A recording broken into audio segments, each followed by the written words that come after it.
മഴത്തോരു മുൻപ് എന്ന മനോഹരമായ പരമ്പരയുടെ മറ്റൊരു എപ്പിസോഡിലേക്ക് വീണ്ടും എല്ലാ പ്രിയപ്പെട്ടവർക്കും സ്വാഗതം. മനുശങ്കർ അലീനയെ കാണുവാൻ കുളത്തുപുഴയിലേക്ക് വന്നത് സ്റ്റാൻലിക്ക് തീരെ ഇഷ്ടപ്പെട്ടില്ല. മനുവും സ്റ്റാൻലിയും തമ്മിൽ അടുപ്പത്തിലാണ് എന്നുള്ള കാര്യം സ്റ്റാൻലിക്ക് മുന്നമേ തന്നെ അറിയാമായിരുന്നു. എന്നാൽ കൈതക്കൽ മാളിക വീട്ടുകാരുമായി ഇനിമേലിൽ ഒരു ബന്ധവും പാടില്ല എന്നുള്ളൊരു വാശി സ്റ്റാൻലിയുടെ മനസ്സിലുണ്ടായിരുന്നത് കൊണ്ട് തന്നെ മനുവിനോട് അയാൾക്ക് മനസ്സുകൊണ്ട് അമർഷമുണ്ടായിരുന്നു. അലീനയെ കാണുവാനെത്തിയ മനുവിനെ വൈകുന്നേരം അയാൾ പുനലൂർ ടൗണിൽ വിടാം എന്ന് പറഞ്ഞ് കാറിൽ കയറ്റിക്കൊണ്ടുപോവുകയും ടൗൺ കഴിഞ്ഞ് വീണ്ടും മുൻപോട്ട് പോയി വിജനമായ ഒരു സ്ഥലത്ത് കൊണ്ടു നിർത്തി വല്ലാതെ ആക്ഷേപിക്കുകയും താൻ ജീവിച്ചിരിപ്പുണ്ടെങ്കിൽ ഒരിക്കലും മനുശങ്കറിന് അലീനയെ കൊടുക്കുകയില്ല എന്ന് കട്ടായം പറയുകയും ചെയ്തു. മാത്രവുമല്ല, ഇനിമേലിൽ അലീനയെ കാണാനെന്ന് പറഞ്ഞ് എൻ്റെ വീട്ടിൽ വരരുത്, എനിക്കത് ഇഷ്ടമല്ല, അങ്ങനെ വന്നാൽ ഞാൻ പെരുമാറുന്നത് ഈ രീതിയിലായിരിക്കില്ല എന്നുകൂടി മനുശങ്കറിനോട് അയാൾ പറഞ്ഞു വെച്ചു. സംസാരം കഴിഞ്ഞതിനു ശേഷം മനുശങ്കറെ വീണ്ടും തന്റെ വണ്ടിയിൽ കയറ്റി ബസ് സ്റ്റോപ്പിലേക്ക് അയക്കാമെന്ന് സ്റ്റാൻലി പറഞ്ഞെങ്കിലും ആ ക്ഷണം മനുശങ്കർ നിരസിക്കുകയും വിജനമായ ആ പാതയിൽ കൂടി മനുശങ്കർ ഒറ്റയ്ക്ക് നടന്നു പോവുകയും ചെയ്യുന്ന കാഴ്ചയാണ് പിന്നീട് കാണുവാൻ കഴിഞ്ഞത്. ഇപ്പോൾ തന്നെ മനുശങ്കർ മൊബൈൽ ഫോണിൽ വിളിച്ച് അലീനയെ വിവരമറിയിക്കുമെന്ന് മടക്കയാത്രയിൽ സ്റ്റാൻലി കണക്കുകൂട്ടി. അയാൾ തിരിച്ചു വീട്ടിലെത്തി. അലീന സിറ്റൗട്ടിൽ തന്നെ ഉണ്ടായിരുന്നു. മനുശങ്കറിനെ യാത്ര അയക്കുവാൻ വന്നു നിന്നതാണ് അവൾ അവിടെ നിന്നും പിന്നീട് മാറിയിട്ടില്ല. സ്റ്റാൻലി കാർ പോർച്ചിൽ നിർത്തിയിട്ട് ഇറങ്ങിച്ചെന്നു. അയാൾ മകളുടെ മുഖത്തേക്ക് സൂക്ഷിച്ചു നോക്കി. അവളുടെ കണ്ണിൽ പല ചോദ്യങ്ങൾ. പപ്പ എന്താ ഇത്രയും താമസിച്ചത്? ഞാൻ താമസിച്ചോ? ഇല്ലല്ലോ. മനുവേട്ടന് ബസ് കിട്ടിയോ പപ്പ? അറിയില്ല. പപ്പ നോക്കിയില്ലേ? സ്റ്റാൻലിയുടെ നെറ്റി ചുളിഞ്ഞു. അവൻ വിളിച്ചു പറഞ്ഞില്ലേ നിന്നോട്? അറിഞ്ഞിട്ടും അറിയാത്തതുപോലെ അഭിനയിക്കുകയാണോ? ഞാനവനെ ടൗണിലല്ല ഇറക്കി വിട്ടത്. പിന്നെ കുറെ കൂടി മുൻപോട്ട് കൊണ്ടുപോയി കരിക്കൻകാരുടെ റബ്ബർ തോട്ടത്തിൽ ഇറക്കി വിട്ടു. അലീനെ അത് കേട്ട അന്തം വിട്ടു. അതെന്താ പപ്പ അവിടെ കൊണ്ടുപോയി ഇറക്കി വിട്ടത്? എനിക്ക് അവനോട് ചില കാര്യങ്ങൾ സംസാരിക്കാനുണ്ടായിരുന്നു. താൻ ഭയന്നത് ശരി തന്നെയാണെന്ന് അലീനയ്ക്ക് അപ്പോൾ ബോധ്യമായി. അവൾ വീണ്ടും ചോദിക്കുകയാണ്, എന്ത് കാര്യങ്ങൾ? അത് ഞങ്ങൾ തമ്മിലുള്ള വിഷയമാണ്. നീ എന്തിനാണ് അതറിയുന്നത്? തുടർന്ന് സ്റ്റാൻലി മുൻപോട്ട് നീങ്ങാൻ ഭാവിക്കെ അലീനയുടെ ചോദ്യം വീണ്ടും വന്നു. എന്നെ കാണാൻ വന്ന ആളല്ലേ പപ്പ? സ്റ്റാൻലി ഒരു നിമിഷം സംശയിച്ചു നിന്നു. എന്നിട്ട് അലീനയുടെ നേർക്ക് തിരിഞ്ഞു. രണ്ട് കാര്യങ്ങൾ ഞാൻ അറുത്തുമുറിച്ച് അവനോട് പറഞ്ഞിട്ടുണ്ട്. ഒന്ന്, നിന്നെ വിവാഹം കഴിക്കാം എന്നൊരു മോഹം വെറുതെ മനസ്സിൽ വെച്ചുകൊണ്ടിരിക്കണ്ട. ഞാൻ ജീവിച്ചിരിക്കുമ്പോൾ അത് നടക്കില്ല. രണ്ട്, ഇനി മേലിൽ നിന്നെ കാണാനായിട്ട് അവനിവിടെ വരരുത്, എനിക്കത് ഇഷ്ടമല്ല. അതിനുശേഷം അവൻ എൻ്റെ കാറിൽ കയറിയില്ല. ബസ് സ്റ്റോപ്പിൽ കൊണ്ടുവിടാമെന്ന് ഞാൻ പറഞ്ഞതാണ്. അവനങ്ങ് നടന്നുപോയി, അത്രയേ ഉള്ളൂ. സ്റ്റാൻലി വീടിനുള്ളിലേക്ക് കയറിപ്പോയി. അലീന തൂണിൽ പിടിച്ച് തൊട്ടടുത്ത കസേരയിലേക്ക് ഇരുന്നു. അവൾ വിദൂരതയിലേക്ക് നോക്കി. ഏതോ റബ്ബർ തോട്ടത്തിന് നടുവിലെ ടാർ റോഡിലൂടെ മനുശങ്കർ തലയും കുനിച്ച് നടന്നു പോകുന്നത് അവൾക്ക് കാണാമെന്ന് തോന്നി. കയ്യിലിരുന്ന മൊബൈൽ ഫോണിൽ അവൾ മനുവിൻ്റെ നമ്പർ ഡയൽ ചെയ്തു. ഫോൺ കാതോട് ചേർത്തു. സ്വിച്ച്ഡ് ഓഫ് എന്നുള്ള കിളിനാദമാണ് കേൾക്കുന്നത്. 2 തവണ കൂടി അവൾ ശ്രമിച്ചു നോക്കി. ഇല്ല, ഫോൺ ഓഫ് ചെയ്തിരിക്കുകയാണ്. അലീനയുടെ മിഴികൾ നിറഞ്ഞു. ചുമലിൽ ഒരു ബാഗും തൂക്കി വിജനതയിലൂടെ നടന്നു നീങ്ങുന്നവന്റെ ചിത്രം മാത്രം അവളുടെ കണ്ണുകളിൽ മായാതെ നിന്നു. സ്റ്റാൻലിയുടെ മുൻപിലെ ടീപ്പോയിൽ വെച്ചിരുന്ന കുപ്പി പാതി ഒഴിഞ്ഞിരുന്നു. മുറിയിൽ ഇരുട്ടു പരന്നപ്പോൾ ആൻറ്റപ്പനാണ് ലൈറ്റ് ഇട്ട് കൊടുത്തത്. തുടർന്ന് ആൻറ്റപ്പൻ ഒരു വല്ലായ്മയോടെ പറയുകയാണ്, മോള് ഇപ്പോഴും അവിടെ തന്നെ ഇരിക്കുകയാണ്. അത് കേട്ടുകൊണ്ട് സ്റ്റാൻലി ആൻറ്റപ്പനെ നേരെ തട്ടിക്കേറിക്കൊണ്ട് ചോദിക്കുകയാണ്, അതിനിപ്പോൾ ഞാനെന്തു വേണം? ആൻറ്റപ്പൻ മെല്ലെ മുറി വിട്ട് പുറത്തേക്ക് പോയി. അതിനുശേഷം സ്റ്റാൻലി മെല്ലെ എഴുന്നേറ്റ് ജനാലവിരി വകഞ്ഞു മാറ്റി നോക്കി. ബംഗ്ലാവിൻ്റെ നീളൻ വരാന്തയിൽ നിന്നും മുൻപോട്ട് തള്ളി നീക്കുന്ന സിറ്റൗട്ടിൽ ഒരു കോണിൽ ഒറ്റയ്ക്ക് കിടക്കുന്ന കസേരയിൽ അലീന ഇരിക്കുന്നത് കാണാമായിരുന്നു. സ്റ്റാൻലി മനുശങ്കറെ കൊണ്ടുവിട്ടിട്ട് മടങ്ങി വന്ന് അവളോട് സംസാരിച്ച ശേഷം അവൾ അവിടെ നിന്ന് എഴുന്നേറ്റിട്ടില്ല. ഇതിനകം തന്നെ സ്റ്റാൻലി 3 തവണ ജനാലവിരി മാറ്റി നോക്കുകയുണ്ടായി. അപ്പോഴെല്ലാം അവൾ അവിടെ തന്നെ ഇരിക്കുന്നുണ്ട്. കുറെ കഴിഞ്ഞപ്പോൾ അവതക്കുട്ടിച്ചായൻ മുറിയിലേക്ക് കയറി വന്നു. ആ പെങ്കൊച്ചിന് എന്തു പറ്റിയതാ? മണിക്കൂർ എത്രയായി അവിടെ തന്നെ ഇരിപ്പ് തുടങ്ങിയിട്ട്? ചോദിച്ചിട്ടും പറഞ്ഞിട്ടും ഒരു മിണ്ടാട്ടവുമില്ല. പിണങ്ങിയിരിക്കുകയാണ് അല്ലേ? ആ, അവിടെ ഇരുന്നോട്ടെ. അപ്പച്ചനെന്തിനാ ആവശ്യമില്ലാത്ത കാര്യത്തിലൊക്കെ കൊണ്ടുപോയി തലയിടാൻ പോകുന്നത്? എടാ, നീ അവളെ വഴക്കു വല്ലതും പറഞ്ഞോ ലാലിച്ച? വഴക്കല്ല, കാര്യം പറഞ്ഞു. അതവൾക്ക് ഇഷ്ടപ്പെട്ട് കാണത്തില്ല. നീ എന്താ പറഞ്ഞത്? കൊല്ലപ്പള്ളി കൈതക്കലെ ആ ചെക്കനുമായിട്ടുള്ള കല്യാണം നടക്കില്ലെന്നും അവൻ ഇനി ഇവിടെ വരാൻ പാടില്ലെന്നും ഞാൻ അവളോട് പറഞ്ഞു. ഛേ, നീ വെട്ടൊന്നും മുറി 2 എന്ന മട്ടിൽ പറഞ്ഞു കാണും. ഇതൊക്കെ ഒരു നയത്തിൽ വേണ്ട ലാലിച്ച പറയാൻ. ഓ, ഇതിലൊക്കെ എന്ത് നയവും മയവും ഒക്കെ. ഉള്ള കാര്യം പറയുക, അത്ര തന്നെ. ചെറിയ കുട്ടിയൊന്നും അല്ലല്ലോ അവൾ, പറഞ്ഞാൽ മനസ്സിലാവാതിരിക്കാൻ. മറ്റെന്ത് സംഗതിക്കും ആവശ്യത്തിലധികം ബുദ്ധിയും വിവരവും ഒക്കെ ഉണ്ടല്ലോ. അല്ലെങ്കിൽ തന്നെ ഞാൻ അവളെ അല്ല വഴക്ക് പറഞ്ഞത്, അവനോടാണ് പറഞ്ഞത് മേലിൽ ഇവിടെ വരരുതെന്ന്. ഓ, അതാ ഇപ്പം നന്നായത്. അവളോട് പറഞ്ഞാലും വേണ്ടതില്ലായിരുന്നു. നിനക്കത് ആ ചെറുക്കനോട് പറയാൻ കൊള്ളാമായിരുന്നോ ലാലിച്ച? ആഹാ, പറഞ്ഞാലെന്താ? അവൻ ഇവിടെ വരുന്നത് എനിക്കിഷ്ടമല്ല. ആ ബന്ധവും നമുക്ക് വേണ്ട. ഇത് മുഖത്ത് നോക്കി പറയാൻ ഞാൻ ഹൈക്കോടതിയിൽ പോയി മുൻകൂർ ജാമ്യം വല്ലതും എടുക്കണോ? എടാ ലാലിച്ച, ഇതിപ്പോ അവളെ കാണാൻ വന്നയാളെ നീ അപമാനിച്ചു വിട്ടതുപോലെ ആയില്ലേ? അപമാനിച്ചിട്ടൊന്നുമില്ല, അതവനറിയാൻ നന്നായിട്ട്. നീ അവനെ റബ്ബർ കാട്ടിൽ കൊണ്ടുപോയി ഇറക്കി വിട്ടോ? എന്നാര് പറഞ്ഞു? അപ്പൊ ചോദ്യം പറച്ചിലും വിശദീകരണവും ഒക്കെ കഴിഞ്ഞു അല്ലേ? ഇത് ഞാൻ പ്രതീക്ഷിച്ചതാ, ഇങ്ങനെയൊരു ആരോപണം വരുമെന്ന്. കാറിൽ കയറാൻ അവനെ ഞാൻ നിർബന്ധിച്ചതാ, കൊണ്ടുവിടാമെന്നും പറഞ്ഞു. കയറാതെ പോയത് അവന്റെ അഹങ്കാരം. എടാ, നിന്നോട് പറയുന്നതിനേക്കാൾ ഭേദം വല്ല പോത്തിന്റെയും ചെവിയിൽ പോയി പറയുന്നതാ. അത്രയും പറഞ്ഞപ്പോഴേക്കും സ്റ്റാൻലി മുഖം വെട്ടിച്ച് രൂക്ഷമായി അവതക്കുട്ടിച്ചാനി ഒന്ന് നോക്കി. അവതക്കുട്ടിച്ചാൻ പിന്നെ ഒന്നും മിണ്ടാതെ ഇറങ്ങിപ്പോയി. ക്ലോക്കിൽ മണി 8 അടിക്കുന്നതുവരെ സ്റ്റാൻലി പുകയും വലിച്ചുകൊണ്ട് മുറിയിലൂടെ അങ്ങോട്ടും ഇങ്ങോട്ടും നടന്നു. പിന്നീട് ഇറങ്ങി സിറ്റ് ഔട്ടിലേക്ക് ചെന്നു. അലീന അപ്പോഴും കസേരയിൽ ചാരിയിരിപ്പുണ്ട്. അവളുടെ കാൽച്ചുവട്ടിൽ 2 നായ്ക്കളും വല്ലായ്മയോടെ കിടക്കുന്നു. സ്റ്റാൻലി അരികെ ചെന്നപ്പോൾ നായ്ക്കൾ തലപൊക്കി നോക്കി കണ്ണു ചിമ്മി. സ്റ്റാൻലി ചോദിക്കുകയാണ്, നീ എന്താ ഇവിടെ ഇരിക്കുന്നത്? നേരം കുറച്ചായല്ലോ. അലീന അയാളുടെ മുഖത്തേക്ക് നോക്കാതെ പറയുക, ഒന്നുമില്ല. ഒന്നുമില്ലെങ്കിൽ പിന്നെ അകത്തേക്ക് പോയിരിക്കരുതോ? ഇവിടെ തന്നെ ഇങ്ങനെ പാതിരാവരെ നോക്കുകുത്തി പോലെ ഇരിക്കാമെന്ന് ആരോടെങ്കിലും വഴിപാട് നേർന്നിട്ടുണ്ടോ? ഞാൻ എഴുന്നേറ്റ് പോയിക്കൊള്ളാം. എന്നാൽ പോ, നേരം എത്രയായെന്നാ നിന്റെ വിചാരം? അലീന മെല്ലെ തൂണിൽ പിടിച്ച് എഴുന്നേറ്റു. സ്റ്റാൻലി പിടിക്കുവാൻ ഭാവിച്ചപ്പോൾ അവൾ തടഞ്ഞു. വേണ്ട, എന്നെ പിടിക്കണ്ട. അവൾ പ്ലാസ്റ്റർ ഇട്ട കാല് നിലത്ത് പതിയെ കുത്തി നടക്കുവാൻ ശ്രമിച്ചു. സ്റ്റാൻലി പറയുകയാണ്, അഹങ്കാരം കാണിക്കരുതേ. തുടർന്ന് സ്റ്റാൻലി അവളുടെ തോളിലൂടെ ഒരു കൈയിട്ടു. അലീനയുടെ ഒരു കൈ തൻ്റെ ചുമലിലും പിടിപ്പിച്ചു. അയാൾ തന്നെ അവളെ താങ്ങി ബെഡ്റൂമിലെത്തിച്ചു. കിടക്കയിലിരുത്തി. അവൾ കൈകൾ മടിയിൽ വെച്ച് അതിലേക്ക് നോക്കി അങ്ങനെ ഇരിക്കുകയാണ്. നിനക്ക് കുടിക്കാൻ എന്തെങ്കിലും വേണോ? വേണമെങ്കിൽ ഞാൻ പൗലോസിനോട് പറയാം. വേണ്ട. സ്റ്റാൻലി പോകുവാൻ വേണ്ടി 2 ചുവട് നടന്നു. പിന്നെ തിരിഞ്ഞു നോക്കി. എന്നിട്ട് അവളുടെ അടുത്തേക്ക് വന്നു. വീണ്ടും ചോദിക്കുകയാണ്, എനിക്ക് മനസ്സിലാകാഞ്ഞിട്ട് ചോദിക്കുക, നീ എന്തിനാ ഇങ്ങനെ മുഖം വീർപ്പിച്ചുകൊണ്ടിരിക്കുന്നത്? ആരെ കാണിക്കാൻ വേണ്ടിയാ? ആരോടാ നിന്റെ ഈ വാശിയും ദേഷ്യവും ഒക്കെ? കുറെ നേരമായല്ലോ ഇത് തുടങ്ങിയിട്ട്. അലീന അന്താളിപ്പോടെ മുഖമുയർത്തി സ്റ്റാൻലിയെ നോക്കി. പപ്പയുടെ മുഖത്ത് എന്തെന്നില്ലാത്തൊരു ദേഷ്യം. സ്റ്റാൻലി വീണ്ടും പറയുകയാണ്, അവനിവിടെ വരുന്നതും നിന്നെ കാണുന്നതും സംസാരിക്കുന്നതും എനിക്കിഷ്ടമല്ല. ഇഷ്ടമല്ലെങ്കിൽ ഞാനത് തുറന്നു പറയണ്ടേ? മനസ്സിൽ വെച്ചോണ്ടിരുന്നാൽ മതിയോ? ആ ഫാമിലിയുമായിട്ടുള്ള ബന്ധം എനിക്കിഷ്ടമല്ല. അതുമാത്രവുമല്ല, മേനോന്റെ വീട്ടിൽ നിന്ന് ആരെങ്കിലും വരുന്നതും എനിക്ക് താല്പര്യമുള്ള കാര്യമല്ല. മേനോൻ വേണമെങ്കിൽ ഇവിടെ എപ്പോഴെങ്കിലും വന്നു പോയിക്കോട്ടെ. അയാളാണല്ലോ നിന്നെ ഇവിടെ എത്തിച്ചു തന്നത്. ഉടനെ അലീന ഉള്ളം കൈയിലേക്ക് നെറ്റി താങ്ങി പെട്ടെന്ന് കുനിഞ്ഞിരുന്നു. നീ ചെല്ലുന്നിടത്തെല്ലാം പ്രസംഗിക്കുന്നത് കേൾക്കാമല്ലോ. ക്ഷമ വേണം, അച്ചടക്കം വേണം, തേങ്ങാക്കൊല വേണമെന്നൊക്കെ. നിനക്കതൊന്നും വേണ്ടേ? അതോ പ്രസംഗിക്കുന്നവർക്ക് അതൊന്നും പ്രവൃത്തിയിൽ വേണ്ടെന്നാണോ? ഞാൻ ഇതുവരെ നിന്നോട് വഴക്കുവല്ലതും പറഞ്ഞോ? ഇല്ലല്ലോ. ആ മനുശങ്കറിന്റെ അടുത്ത് 2 കാര്യം പറഞ്ഞു, അത്രമാത്രമേ ഉള്ളൂ. അലീന കുനിഞ്ഞിരുന്ന് കണ്ണു തുടയ്ക്കുന്നത് കണ്ടതോടെ അയാൾ വേഗം മുറി വിട്ടിറങ്ങി. കോറിഡോറിലൂടെ 4-5 ചാൽ അങ്ങോട്ടും ഇങ്ങോട്ടും നടന്നു. അപ്പോഴേക്കും ഔതക്കുട്ടിച്ചായനെത്തി. എന്താ ഇവിടെ ഒരു ശബ്ദം കേട്ടത്? എന്ത് ശബ്ദം? അല്ല, ആരോ ഉച്ചത്തിൽ സംസാരിക്കുന്നത് പോലെ. എനിക്കെന്താ ഉറച്ചു സംസാരിച്ചുകൂടെ? എൻ്റെ വീടാ ഇത്. ഇവിടെ എനിക്ക് ഇഷ്ടമില്ലാത്തവർ വരരുത് എന്ന് പറയാനുള്ള അവകാശം എനിക്കുണ്ട്. അതിന് നീ എന്തിനാടാ ഈ ദേഷ്യപ്പെടുന്നത്? ഞാൻ ഇറങ്ങി പോകണോ ഇവിടുന്ന്? ഇപ്പോൾ വേണേ പോയേക്കാം. ഔതക്കുട്ടിച്ചാൻ അലീനയുടെ മുറിയുടെ വാതിക്കലേക്ക് ചെന്ന് നോക്കി. കൈത്തലത്തിൽ നെറ്റിയും താങ്ങി അവൾ കട്ടിലിരിക്കുന്നതും കണ്ടു.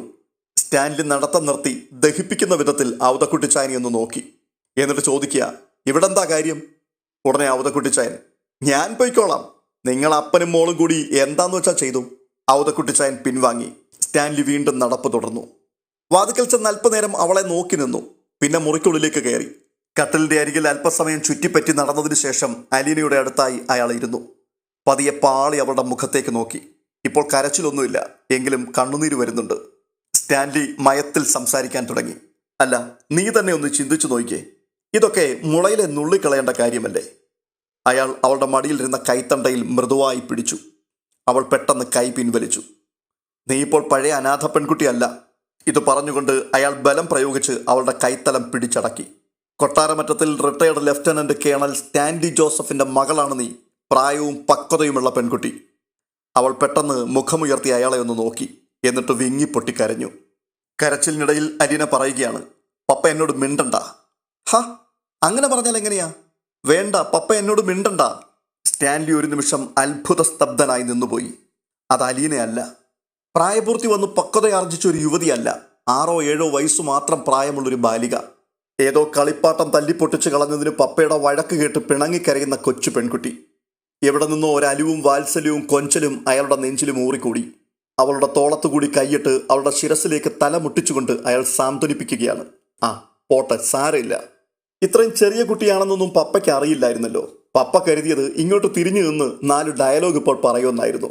അലീനയുടെ തേങ്ങലുകൾ ശമിക്കുന്നതുവരെയും അയാൾ അനങ്ങാതെ അവിടെ തന്നെ ഇരുന്നു. ഒടുവിൽ അലീന പുതപ്പ് വലിച്ചെടുത്ത് കണ്ണും കവളും തുടച്ചു. അവൾക്ക് ആശ്വാസമായെന്ന് കണ്ടപ്പോൾ സ്റ്റാൻലി പതുക്കെ വിഷയത്തിലേക്ക് കടന്നു. മോളെ, നമുക്ക് ആ ഫാമിലിയുമായിട്ട് യാതൊരു ബന്ധവും വേണ്ട. അത് കൊള്ളരുതാത്ത കുടുംബമാണ്. അവർക്ക് എന്ത് ദുഷ്പ്രവൃത്തി ചെയ്യുവാനും മടിയില്ലാത്തവരാണ്. നിന്റെ കാര്യം തന്നെ നീ ഒന്ന് ആലോചിച്ച് നോക്ക്. നിന്നെ അവരല്ലേ അനാഥാലയത്തിൽ കൊണ്ടുവന്ന് തള്ളിക്കളഞ്ഞത്? അലീന മുഖം ചെരിച്ച് സ്റ്റാൻലിയെ ഒന്ന് നോക്കി. എന്നിട്ട് ചോദിക്കുകയാണ്, അങ്ങനെ ഒരു ക്രൂരത കൊട്ടാരമറ്റം തറവാട്ടുകാരൻ നടത്തിയിട്ടുണ്ടല്ലോ. റാണി ആൻറ്റിയുടെ മോളെ ആരാണ് ഓർഫനേജിൽ ഉപേക്ഷിച്ചത്? അതുപോലെയാണോ ഇത്? ഓർഫനേജിൽ ഏൽപ്പിച്ചെങ്കിലും സ്പോൺസർഷിപ്പ് ഉണ്ടായിരുന്നു. തൻ്റെ കുഞ്ഞിനെ ഷെറിൻ പോയി കാണുന്നുണ്ടായിരുന്നു. പക്ഷെ അവരെന്താ ചെയ്തത്? 23 വർഷം നിന്നെ ജീവനോടെ കുഴിച്ചുമൂടി, നിന്നെ പ്രസവിച്ച അമ്മയടക്കം.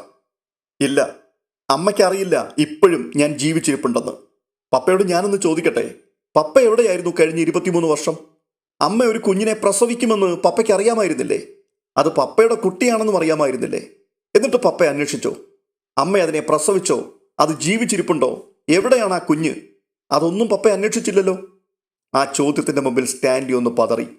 അയാൾ അലീനയുടെ മുഖത്തേക്ക് സൂക്ഷിച്ചൊന്ന് നോക്കി. അവൾ വെറുതെ ചോദിച്ചതാണോ അങ്ങനെ, ഒരു തർക്കത്തിന് വേണ്ടി? ഏയ് അല്ല. അവളുടെ കണ്ണുകൾ ഉത്തരം തേടുന്നത് അയാൾ കണ്ടു. ഒരു ദീർഘശ്വാസം എടുത്തതിനു ശേഷം അയാൾ പറയുകയാണ്, നീ ജീവിച്ചിരിപ്പുണ്ടെന്ന് എനിക്കും അറിയില്ലായിരുന്നു.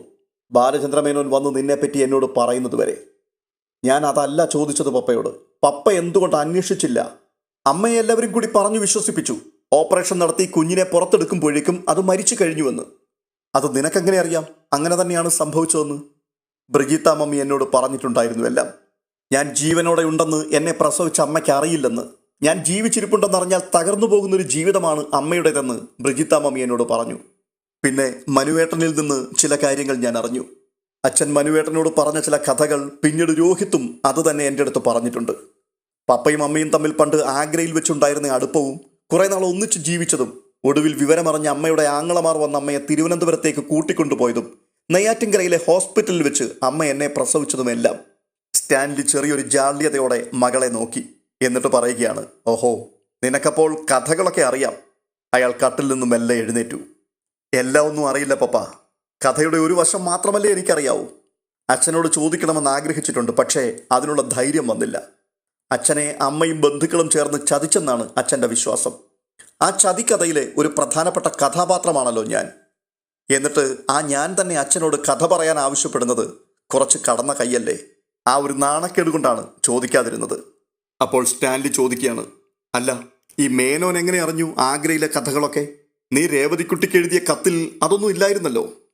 അച്ഛൻ നീലഗിരിയിൽ പോയി അന്വേഷിച്ചറിഞ്ഞതാണ്. അമ്മയുടെ മൂത്ത ആങ്ങള ഗംഗാധര മേനോൻ നീലഗിരിയിലാണ് താമസം. ആഗ്രയിൽ അദ്ദേഹത്തോടൊപ്പമായിരുന്നു അത്രേ അമ്മ താമസിച്ചിരുന്നത്. പപ്പയ്ക്കറിയാമല്ലോ, ഞാനതൊന്നും പറയണ്ടല്ലോ. അച്ഛൻ ചെന്ന് ചോദിച്ചപ്പോൾ അദ്ദേഹത്തിന് സത്യം തുറന്നു പറയേണ്ടി വന്നുവെന്നാണ് മനുവേട്ടൻ എൻ്റെ അടുത്ത് പറഞ്ഞത്. എന്ത് സത്യം?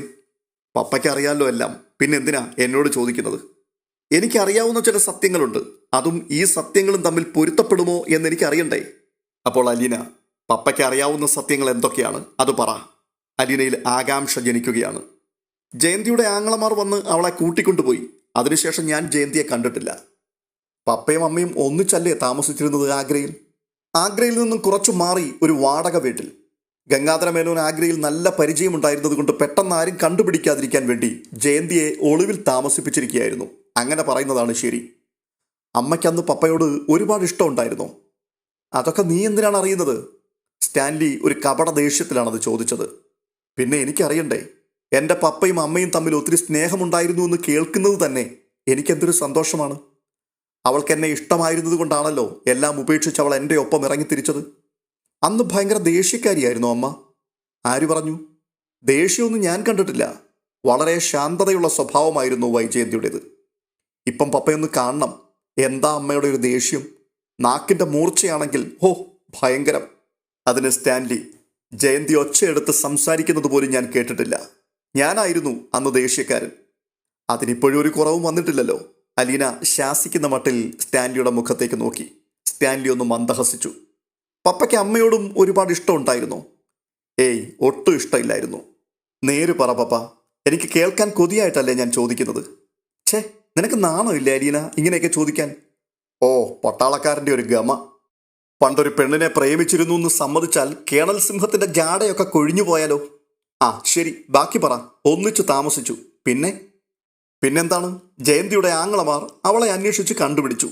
ഞാനപ്പോൾ പുനലൂരിൽ പോയിരിക്കുകയാണ്.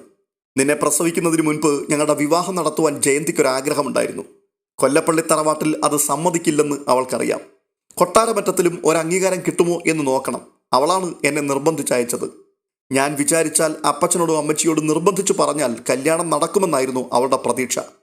അങ്ങനെയാണ് ഞാൻ പുനലൂരിലേക്ക് പോയത്. ആ, അത്രയും വരെ എനിക്കറിയാം. പിന്നീട് എന്താണ് ഉണ്ടായത്? ഞാനും ജയന്തിയും തമ്മിലുള്ള കല്യാണം നടത്തുന്നതിന് അപ്പച്ചനായിരുന്നു ഏറ്റവും വലിയ എതിർപ്പ്. എൻ്റെ അനുജന്മാരുടെ സ്വഭാവം അറിയാമല്ലോ. ഔസേപ്പച്ചൻ മാത്രമേ പ്രായപൂർത്തി വന്നവനായിട്ടുള്ളൂ. ആൽബിയും റോബിയും പഠിക്കുകയാണ്. മേരിക്കുട്ടി കന്യാസ്ത്രീയായി കഴിഞ്ഞു. അപ്പച്ചനാണെങ്കിൽ ചിറ്റപ്പന്മാരുടെയും എൻ്റെ അമ്മാച്ചന്മാരുടെയും കൂട്ടുപിടിച്ച് വലിയ ബഹളമുണ്ടാക്കി. അങ്ങനെ ഒരു പെണ്ണിനെ കൊട്ടാരമറ്റം തറവാട്ടിൽ കാലുകുത്താൻ സമ്മതിക്കില്ല. തറവാട്ടിൽ നിന്നും 1 രൂപയുടെ ഓഹരി പോലും തരില്ല. ഇതൊക്കെയായിരുന്നു ഭീഷണി. ഞാനെന്ന് എല്ലാവരുമായും വഴക്കുണ്ടാക്കി. ജയന്തിയെ കല്യാണം കഴിച്ച് കൊട്ടാരമറ്റം തറവാട്ടിൽ കൊണ്ടുവരുമെന്ന് വെല്ലുവിളിച്ചു. ചെറുപ്പത്തിൻ്റെ തിളപ്പല്ലേ, പോരെങ്കിൽ പട്ടാളക്കാരനും. അന്ന് രാത്രി ഞാൻ കുറേ അങ്ങ് കുടിച്ചു. കാർ ഓടിച്ചു പോയി. ആ പോകുന്ന വഴിക്കാണ് ആക്സിഡൻറ്റ് സംഭവിച്ചത്. ആക്സിഡൻറ്റോ? അതൊന്നും ആരും പറഞ്ഞില്ലല്ലോ. അതുകൊണ്ടാണല്ലോ ഇപ്പോൾ പറയേണ്ടി വരുന്നത്. കണ്ണു തുറക്കുമ്പോൾ ഞാൻ എറണാകുളത്തെ ഒരു സൂപ്പർ സ്പെഷ്യാലിറ്റി ഹോസ്പിറ്റലിലാണ്. ആക്സിഡൻറ്റ് സംഭവിച്ചിട്ട് 147 ദിവസം കഴിഞ്ഞു. കഴുത്തെല്ലിനും തലയ്ക്കുമായിരുന്നു ഗുരുതരമായ പരിക്ക്. 2 വാരിയെല്ലുകൾ ഒടിഞ്ഞു. ഇടത്തേക്കാലിൻ്റെ മുട്ടിന് താഴെ അസ്ഥി മാത്രമല്ല ഇപ്പോഴുള്ളത്, ഒരു സ്റ്റീൽ റോഡുമുണ്ട്. അതിലാണ് ഞാൻ എഴുന്നേറ്റ് നടക്കുന്നത്. 3.5 മാസത്തോളം ജീവിച്ചിരിക്കുമോ മരിക്കുമോ എന്ന് തീർച്ചയില്ലാത്ത കോമയിലായിരുന്നു ഞാൻ. ബോധം വീണ്ടു കിട്ടിയെങ്കിലും പരസഹായം കൂടാതെ തിരിഞ്ഞു കിടക്കാൻ പോലും വയ്യാത്ത അവസ്ഥ. 6 മാസത്തിന് ശേഷം എന്നെ മദ്രാസിലെ കണ്ടോൺമെൻറ്റ് ഹോസ്പിറ്റലിലേക്ക് മാറ്റി. 1.5 വർഷത്തിനിടെ 4 മേജർ ഓപ്പറേഷനുകൾ. അതിനുശേഷമേ എനിക്ക് ശരിക്കും എഴുന്നേറ്റ് നടക്കുവാൻ സാധിച്ചിരുന്നുള്ളൂ. അലീന വല്ലായ്മയുടെ സ്റ്റാൻലിയുടെ മുഖത്തേക്ക് കണ്ണു നട്ടിരിക്കുകയാണ്. ബോധം വീണ്ടു കിട്ടി സംസാരിക്കാമെന്നായപ്പോൾ ഞാൻ ആദ്യം ജയന്തിയെ അന്വേഷിച്ചു. അവളുടെ ആങ്ങളമാർ ആഗ്രയിൽ വന്ന് അവളെ കൂട്ടിക്കൊണ്ടുപോയി എന്നതല്ലാതെ യാതൊരു അറിവുമില്ല. എനിക്ക് എഴുന്നേറ്റ് പോയി അന്വേഷിക്കാൻ നിവൃത്തിയുമില്ല. എന്നെ സന്ദർശിക്കുവാൻ വരുന്ന ചിലരുടെ സഹായം ഉപയോഗിച്ചാണ് അന്വേഷണം. കൊല്ലപ്പള്ളി കൈതക്കൽ പോയി അന്വേഷിക്കുവാനും ആളെ ഏർപ്പാടാക്കി. ജയന്തി അവിടെ ഇല്ല എന്നാണ് അറിവ് കിട്ടിയത്. ഒടുവിൽ അപ്പച്ചനെ തന്നെ അഭയം പ്രാപിച്ചു. ജയന്തി പ്രസവിച്ചിട്ടുണ്ടാവും എന്ന് തീർച്ചയുണ്ട്. അതേപ്പറ്റി അന്വേഷിക്കണം. അപ്പച്ചൻ അന്വേഷിച്ചിട്ട് തിരിച്ചു വന്ന് പറഞ്ഞു, ജയന്തിയുടെ പ്രസവം അവളുടെ വീട്ടുകാർ എവിടെയോ വെച്ച് രഹസ്യമായി നടത്തി. കുട്ടി ജീവിച്ചിരിപ്പില്ല, പ്രസവത്തോടെ മരിച്ചു എന്നാണ് അറിവെന്ന്. അലീന ഒരു ദീർഘനിശ്വാസം എടുത്തു.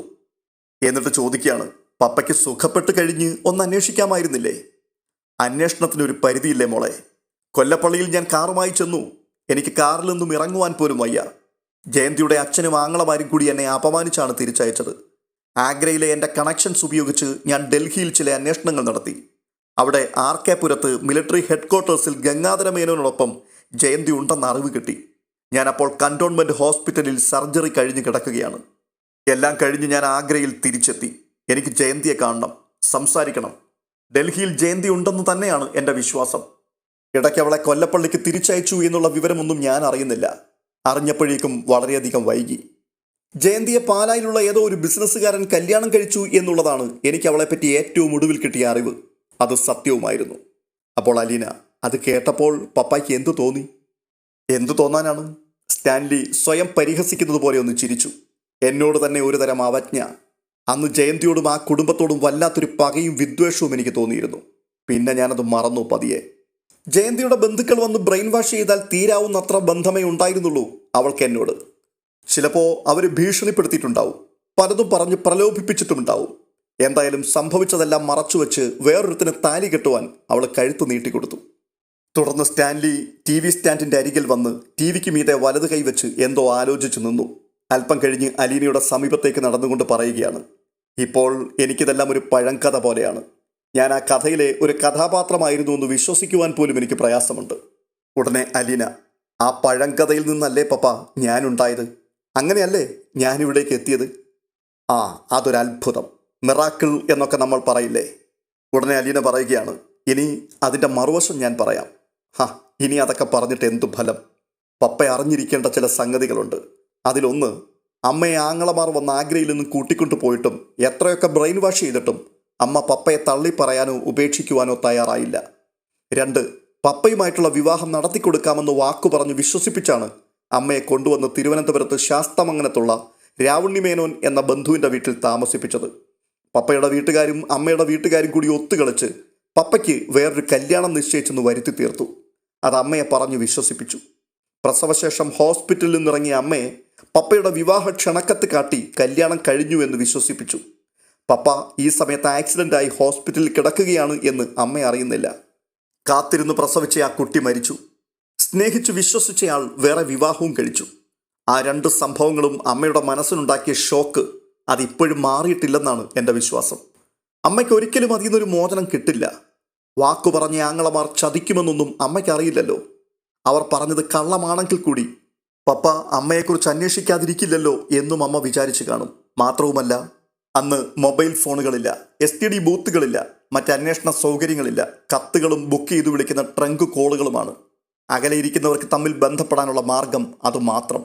അമ്മ കത്തുകൾ എഴുതിയിട്ടുണ്ടെങ്കിൽ, ട്രങ്ക് കോളുകൾ വിളിച്ചിട്ടുണ്ടെങ്കിൽ അതൊരിക്കലും ഹോസ്പിറ്റലിൽ കിടക്കുന്ന പപ്പയുടെ അടുത്ത് എത്തില്ലെന്ന് തീർച്ചയല്ലേ? സ്റ്റാൻലി അനുകൂലാർത്ഥത്തിൽ മന്ദമായി തലകുലുക്കി. ഇതൊക്കെ അറിഞ്ഞിട്ടാണോ നീ ഇവിടേക്ക് വന്നത്? അല്ല, ഇവിടെ വന്ന ശേഷം പലപ്പോഴായിട്ട് അറിഞ്ഞതാണ് പല കാര്യങ്ങളും. ഒന്നുകിൽ മനുവേട്ടൻ പറയും, അല്ലെങ്കിൽ രോഹിത്. ഇവിടെ വന്ന ശേഷം ഞാൻ അച്ഛനോടും ചില സംഗതികളൊക്കെ ചോദിച്ചിട്ടുണ്ട്. ഫോണിൽ കൂടിയാകുമ്പോൾ നമുക്കൊരു ധൈര്യം കിട്ടുമല്ലോ. സ്റ്റാൻലി എന്തോ ആലോചിച്ചുകൊണ്ട് ഒന്ന് മൂളി.